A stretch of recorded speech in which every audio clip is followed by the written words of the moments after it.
Un homme qui était encore dans le peloton il y a 4 jours, c'est Philippe Gilbert, très déçu de ce qui se passe en ce moment. Le coureur de l'équipe La Française des Jeux avoue avoir été surpris par les performances de certains. Revenu en Belgique, il parraine justement une course junior et les jeunes, vous allez le voir, s'interrogent aussi sur leur avenir. Julien Modave, Dominique Choquart.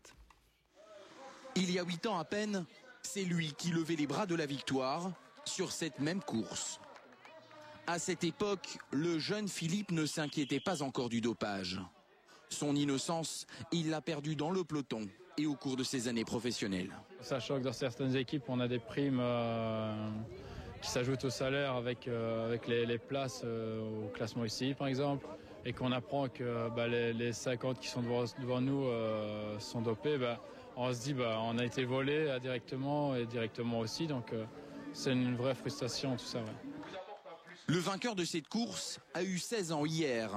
C'est encore un débutant, mais c'est aussi un jeune espoir et ce qu'il pense du Tour de France est tout simplement édifiant.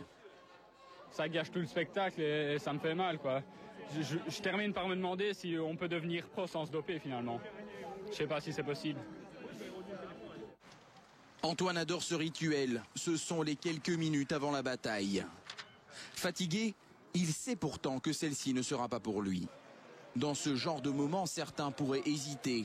Mais le dopage, selon lui, c'est impossible. Si j'arrive au point à devoir en prendre, j'arrêterai parce que ça sert à rien. J'irai faire du cyclo avec mon papa et voilà. Ça sert à rien, ça pourrit l'intérieur. Et puis après, au vu les personnes qui vous regardent et tout, non, je ne saurais pas. Tous ces jeunes savent encore que la victoire n'est pas seulement un prix, c'est aussi un coût. Celui de l'effort et de la compétition pour la compétition. Imaginez un peu, cette course est taillée pour les grimpeurs. Après 16 montées à près de 8%, le premier remportera 50 €.